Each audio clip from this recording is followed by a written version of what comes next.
Good afternoon, good evening, good morning, wherever you are in the world. Thank you very much for joining me for this little presentation.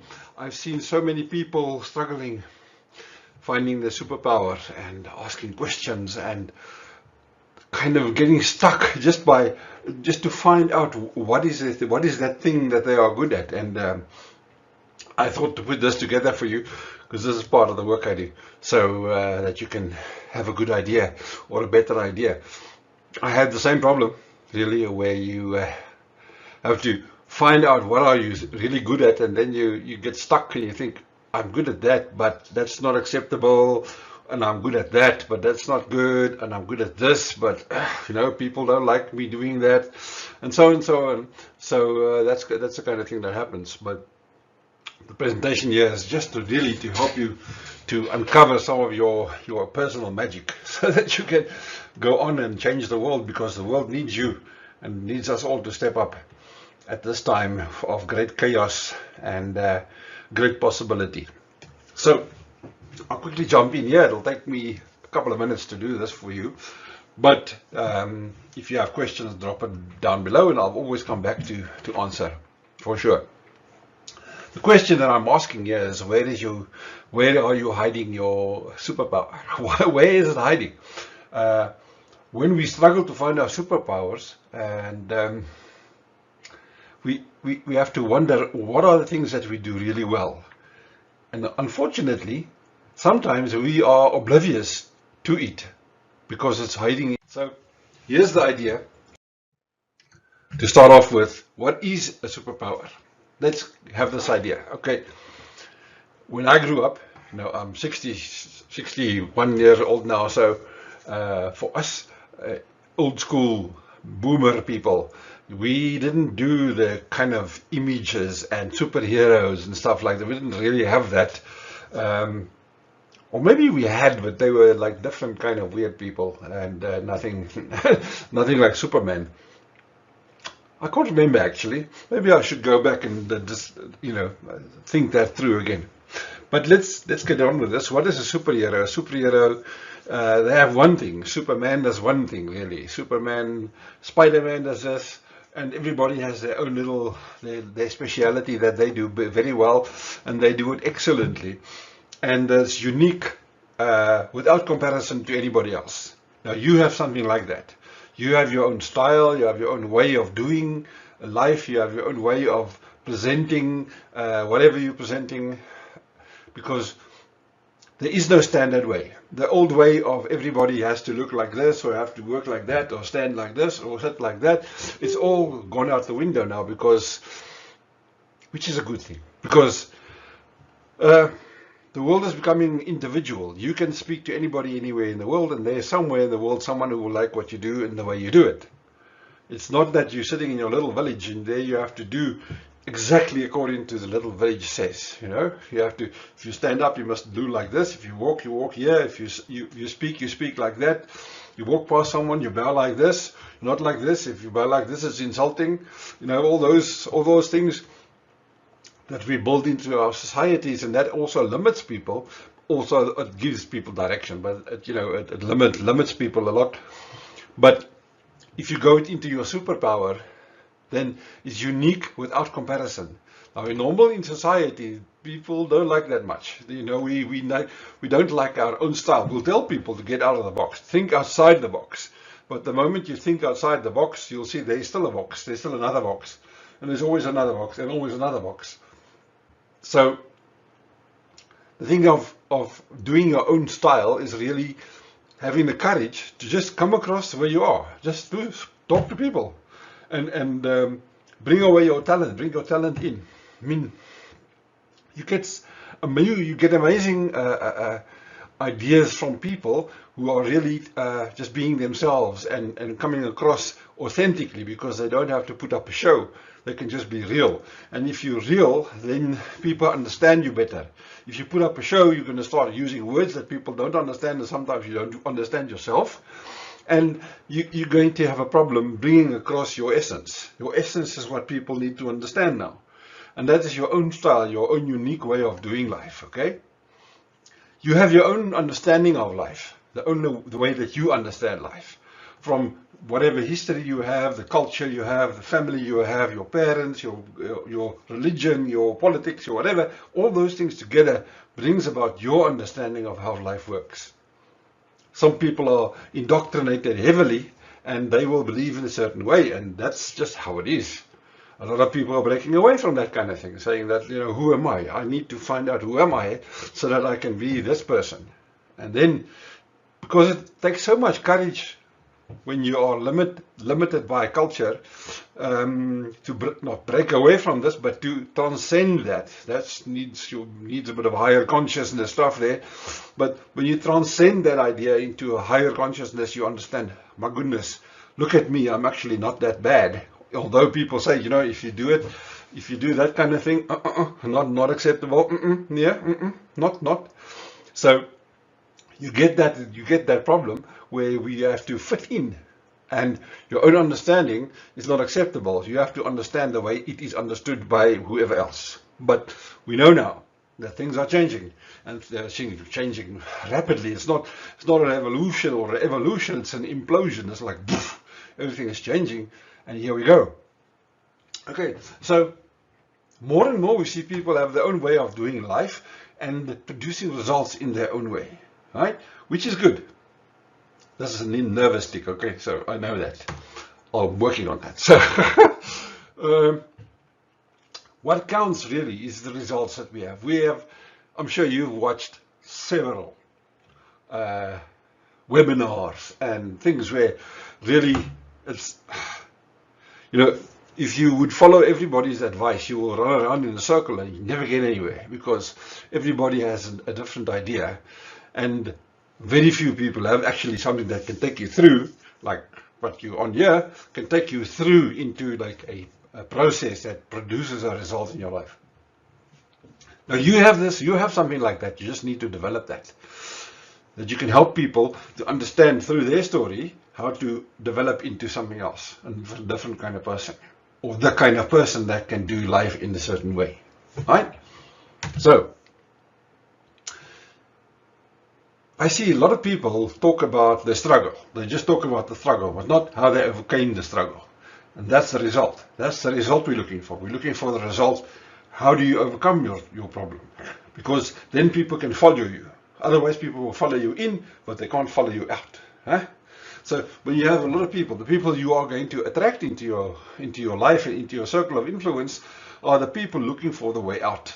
In other words, they're in. If they're not in, then they're already out. Then they're not going to worry about you or what you or me or what we have to say. They are just going to be looking for a way of doing life differently, slightly, but at the end of the day, it becomes a bit of a problem, right? When they're in and nobody can leave them out. Huh? Make sense? Okay. So where do we hide our gifts? And I call it gifts more than superpowers. These are things that you do uniquely, and the things that make you you, and that can help you to bring your massive contribution into the world. Okay? So let's have a look at these things. First, where we hide them, we are programmed right out of our awareness. When I was a young guy, I remember, seriously young, I remember standing on a box and talking to birds. No, I wasn't crazy. It was just me. That was my playing. And I really enjoyed that kind of thing. And then there was an uncle living around the corner, a really stern old man, and he said to me, I shouldn't be speaking to the birds. People will think you are crazy. Jy is mal. That's the language that I speak. Okay, so then you learn to kind of not do it when they are around. Especially when this old dude was around, I learned not to do that. And to pretend to be busy with other things.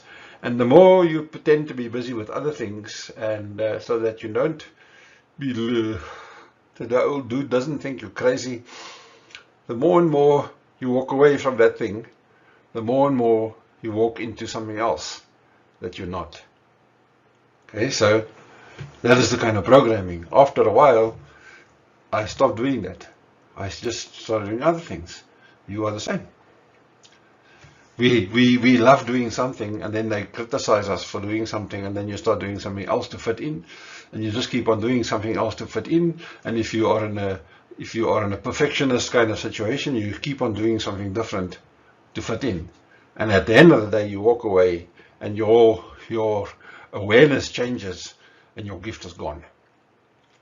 Okay. Then you've heard this. You cannot make a living from that. Okay. When I grew up, we always had this thing that I was really good at music. I was really good at that.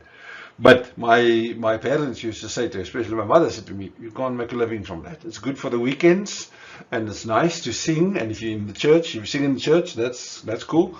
But all this other stuff, no, you can't do that. People use drugs, and they like satanics and all these things, and you can't do that kind of thing, and you can't make a living from making music.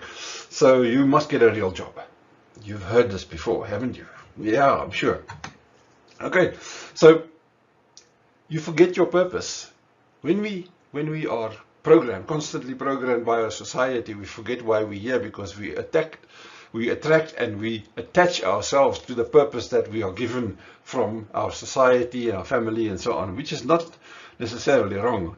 But as you evolve into a new human being, you need to also, change your attitude towards your purpose and understand why you are here. You are here not to satisfy your community. You are here to bring a contribution to life. One of my favorite sayings is, it's not what I find here, it's what I bring there. It's not the energy you find there. If you look at the energy you find there, you just go look at the news, it's all angry and sad and unhappy. The thing is to say, okay, that is all there, but what am I bringing into this situation? Okay, so when I deal with people, I try to be positive and real and authentic and so on. And sometimes it's difficult, it's not easy, because if you constantly are looking at whatever's going on around you and other people are scared. And I saw the other day, I was walking to the shop, and the old lady was coming past me, and she was carrying a little cloth with her, and she was doing this when she came past me. It's like I'm going to infect you, But anyway, so people are scared. That's what she said. So you kind of feel sorry for them on the one hand.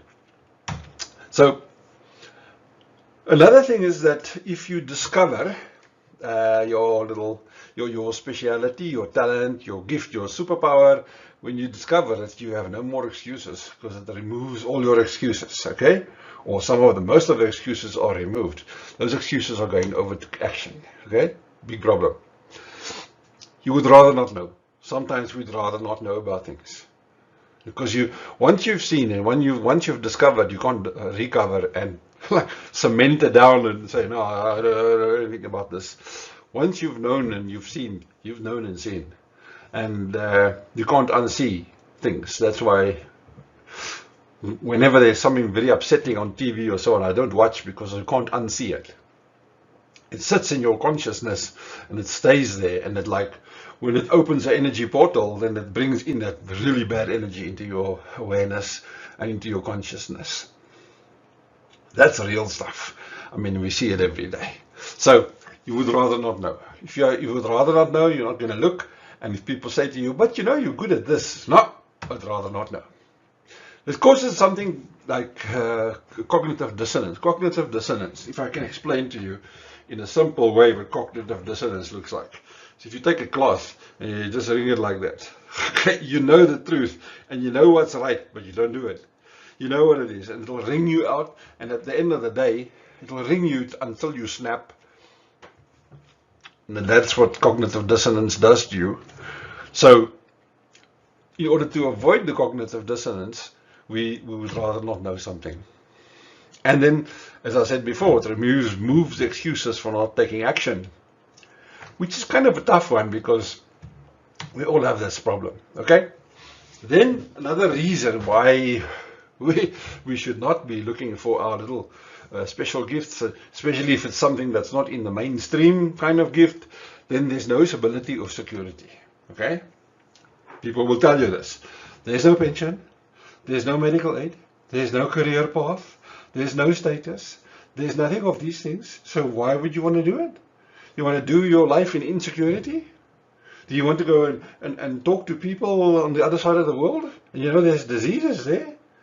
You go and travel into, oh, young, you might get kidnapped, and you never know what happens to you. People are that scared all over the world, and I think now they're even more scared. So when you in your mind have to let go of your security and stability kind of idea, then you tend to step back and say, okay, well, you know, I know what I have, and might not be the best, but this is what I have, and this is what I have to deal with. Okay, so that's one point. Excuse me. Where do we hide our superpowers? Not acceptable. This comes to the point where I say it is not acceptable, and this is a real example, it's not acceptable for a girl to become, not acceptable for a girl to do this, and it's not acceptable for a boy to do that. It's not acceptable for a Christian to do this, and for another person to do that. So there's many things. Not acceptable for someone like this to do that. We don't do this, we don't do that. All right? So in controlled societies, that's exactly how it works. And then very soon, by the time you're 7, from the age of 0 to 7, actually from before you're born to the age of 7, you are in a receiving mode. You are in programming mode. Okay? So whatever is programmed into you, that's your belief system that you're going to grow up with. And it can be very difficult, especially if you stay in the same environment, to change that belief system, because if you're in the same environment with the same people, the same society, you have to adhere to that belief system. And if you don't, you'll get either kicked out, or you'll be the black sheep, or whatever, or you'll be the weird one. Okay, so, and worse things can happen to you if you don't fit in. So, you know, that's a reality. So that is something, if you think about the things that you've heard, these people like us don't do that. People like me, people like you don't do this or don't do that. You remember those comparisons? In there somewhere might be one of your superpowers. We are trained and programmed only to see the available options that carry the approval of the society. That's again going back to this, people like us don't do that. Right? If we do get into doing something that's not totally approved by our society, and I'm not talking about criminal activity or things, sometimes it's just something that's small. I remember, if I can use an example, I had an uncle. He was a really weirdo, and he liked to knit. And he was very good at knitting, and everybody would laugh at him and say, you know, well, you're a guy, you should be hunting, or, you know, doing woodwork or something that you knit. Are you serious? So, you know, that's the kind of thing that happens. So he was very happy doing the knitting, but he was also, he isolated himself, and he didn't mix with other people, and he only would do his knitting in his room. Kind of sad to think that people had to do this kind of thing. And then there's a difficult something to understand that might make your relationships difficult if your partner doesn't support you or approve of what you want to do. I remember a friend of mine, she was a very good singer. He was brilliant. And she used to like sing wherever she could sing, but the husband, not a fan, eh?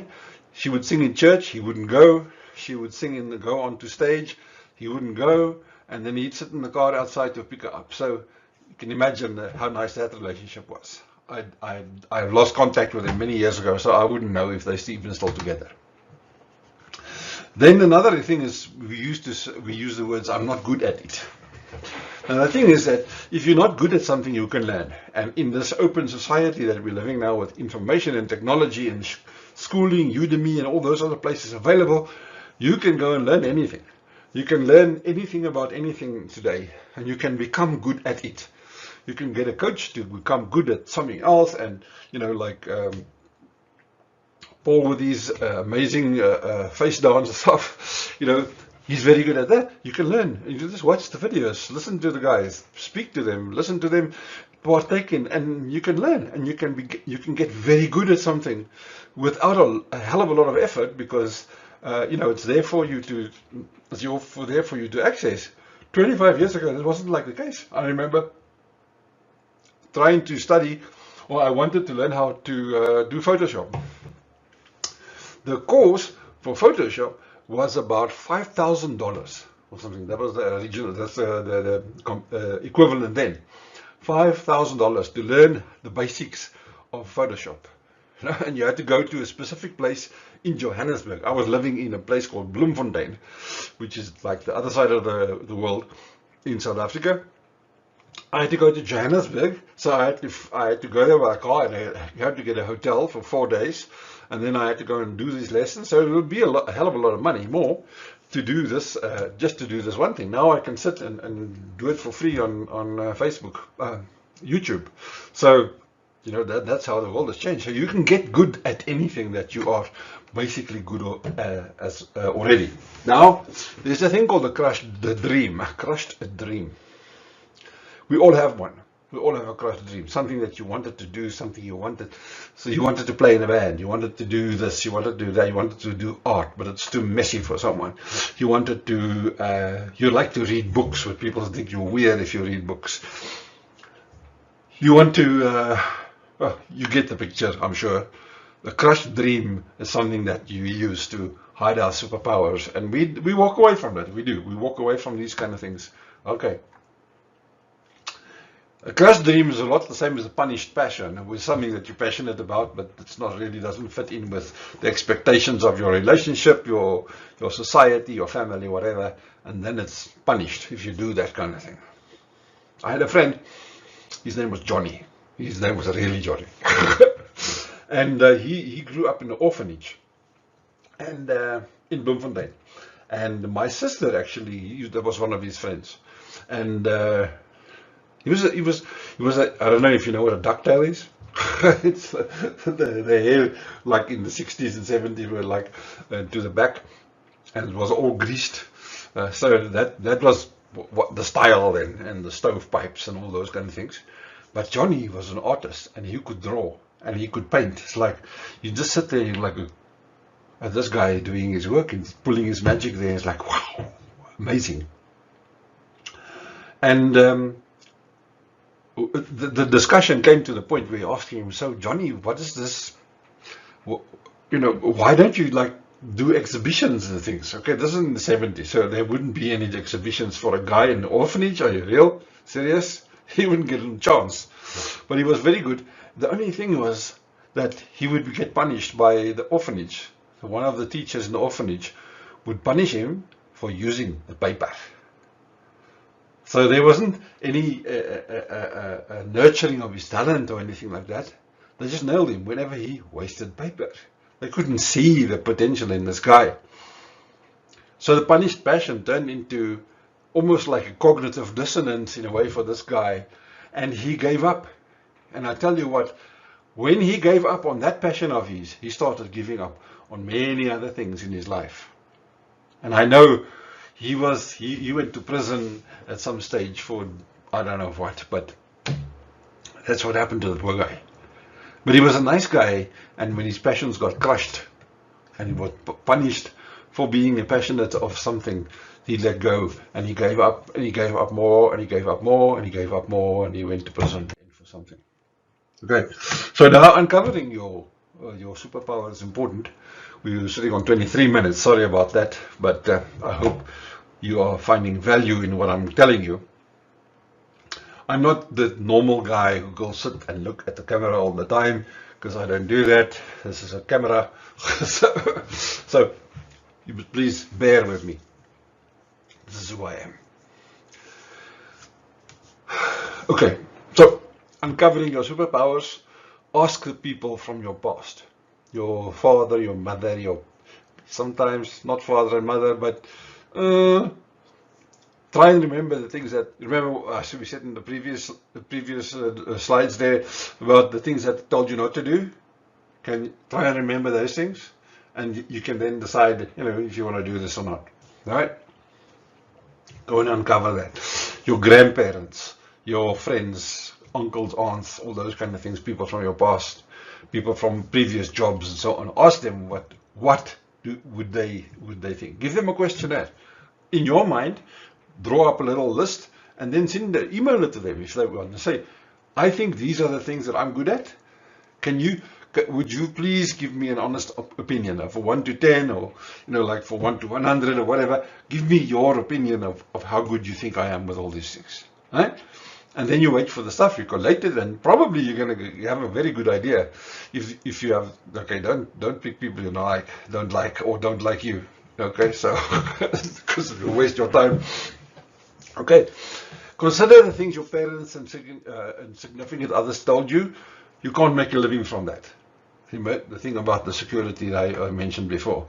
They say you can't make a living from that. Go look for that. Okay. That's not a real job. That's not really a job. Okay? A really job. My goodness. That's not really a job. Okay? So if like I said in my from making music and stuff, it's not really a job. You can't have that. Okay? You are not qualified. You are not qualified to do this or that. I had a huge problem with this kind of thing of teaching people stuff, because I'm not a teacher. I'm not qualified as a teacher. Although what I did from lecturing and stuff I always get very good reviews, and the students, my classes were always full. The people did well in the classes. I never had really a problem at all with dealing with the people, and the students kind of loved me. So that was cool. It was fantastic, and I enjoyed it. But somebody in my family said to me, "You can't do that. You're not qualified as a teacher. Where's your teacher's diploma? You should have a teacher's diploma. Otherwise, if you go and do that, you're going to teach them the wrong stuff, and then you have to be responsible for this." Make sense? Ring a bell? Okay. So now, fortunately, you are qualified to do stuff. You can teach people. People want to know from you. People want to know from the real you, not the programmed you. Okay? And then the interesting thing, you're too stupid. You're the dumb one in the family. You can't do this kind of thing. Huh? Maybe your brother could, or your sister could, or if you're the middle kid that says, your older brother, he's the one. You're the dumb one. And if you keep on being told that, you're going to believe it. Okay. So consider your natural talents. It's also a way to uncover your superpowers. Can you draw? Can you do photography? Can you do writing? Can you do graphics? There's millions of things that you can do, and somewhere in there is something that you can take that special talent or your natural talent, and you can marry it to your purpose. And I'll do a presentation on purpose soon. You can marry it to your purpose, and your life will take off. There is no question about it. I've seen it so many times where people get their natural talent and they connect it to their purpose, and the life just takes off. Because then you get into the flow, into incongruency, you get into authenticity, you get into higher levels of flow. The amount of grind disappears from your life on that area. It's a different subject again, which I will do also. So then you just rise up and up and up, and as you rise, you start pulling people towards you. When you go down, you don't draw people towards, people draw away from you. As you go up in levels of consciousness, you draw people to you, and people want to learn from you. You go down, people run away from you. Okay, that's how it works. Okay, then we have this tendency of classifying everything, over classifying, super classifying, 150% classifying everything. So don't get too hooked on things like your values, and many of them are learned, by the way, of your things like value. I value this, I value that, I value that. We all value food, we all value oxygen, we all value sleep, and all those things, the bottom of old Maslow's hierarchy. We all value those things. So don't get too much hanged up on that, because if you constantly decide everything must fit into these categories, then you'll sometimes miss the very essence of who you are, and you'll miss your ideas of what you want to do. Okay? Okay. Don't get hooked on descriptions. I know a friend of mine, he's a psychologist, and he was saying that one of his patients who came to him, he was now a typical millennial. So this young guy, when he was talking to the psychologist, and they were having their session, the millennial took out a piece of paper, and on there was 50 things that will qualify you as a millennial. And he was going through this list and saying, I'm like this, I'm not like that, so I must be more like this, and I must have more like that, and I must more of that, more of that, more of that, and more of that. Okay? So he was trying to live up to the list of being a millennial, which is not normal. I mean, you can't have the list and live according to the list. You are you. And you have some of that, and you have something of the rest. You don't have always that you have to constantly be living the list kind of thing, So again, that will strip you of a lot of meaning and of a sense and essence in your life. Okay. Then I remember many years ago there was a young girl. She was she was about 4 years old, and everybody would say, "Oh, there's the redhead. She's the angry one." Guess what happened to that little redhead girl? She became the angry one.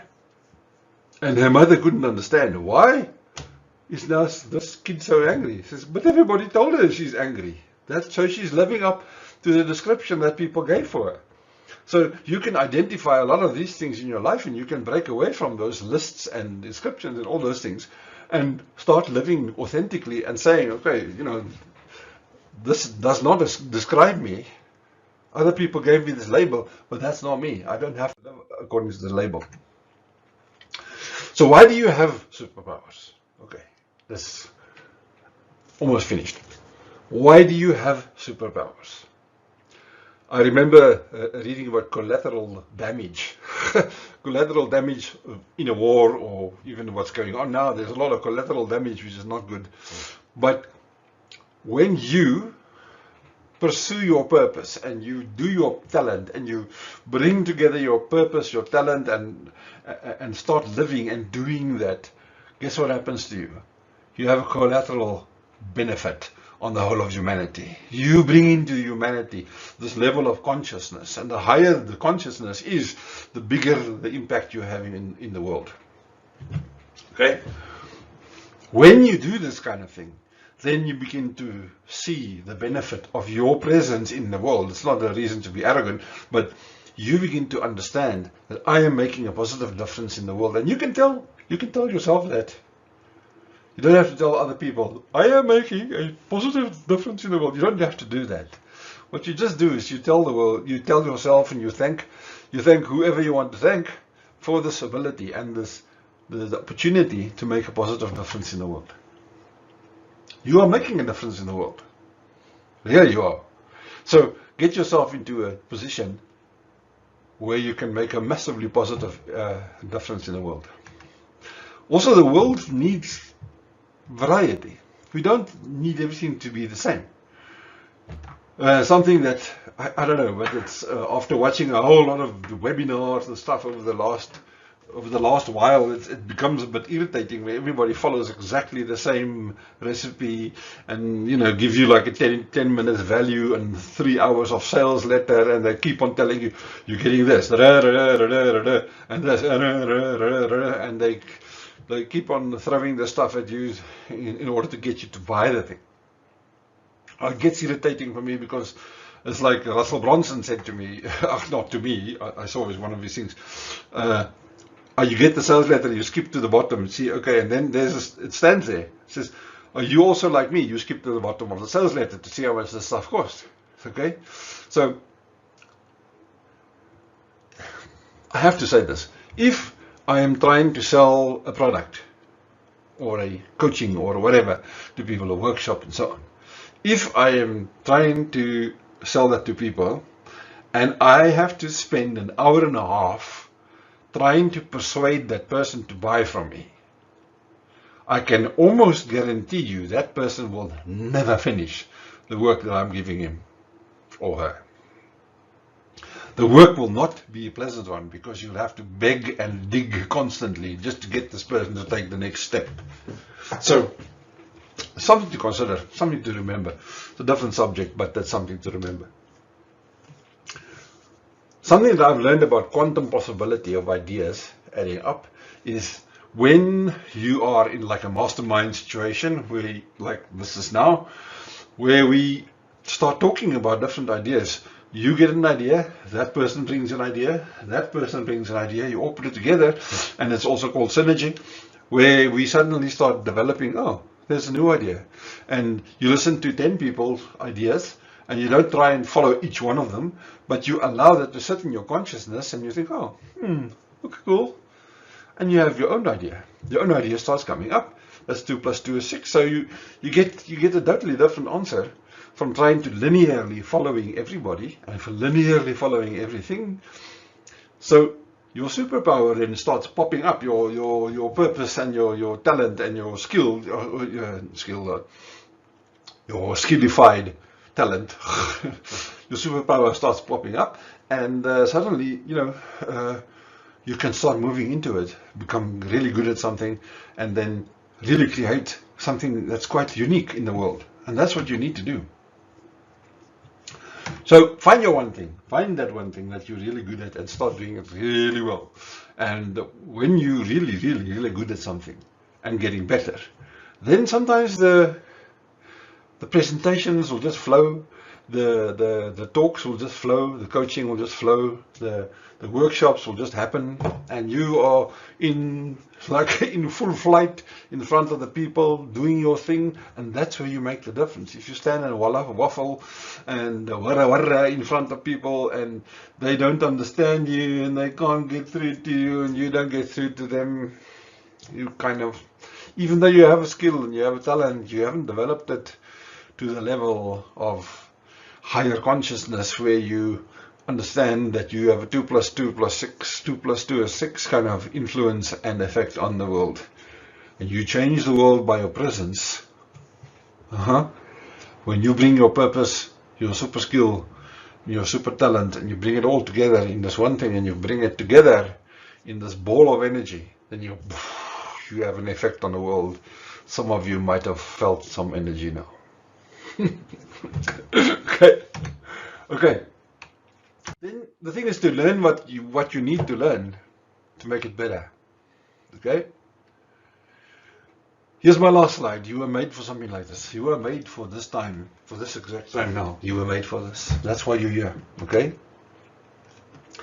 There are millions of people waiting for solutions. Millions of people waiting for your solutions. So go and dig up your skill, uncover.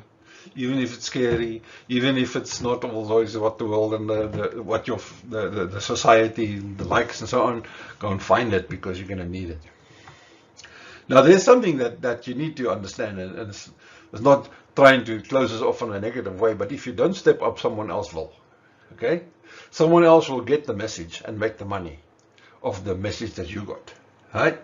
That's the way. Because you are made for this time now. You are made here for this time to now. You have to step up and do your thing, because if you don't, someone else is going to get that message, because your message is for now. If you don't take it, it's going to go to someone else. You've had the experience.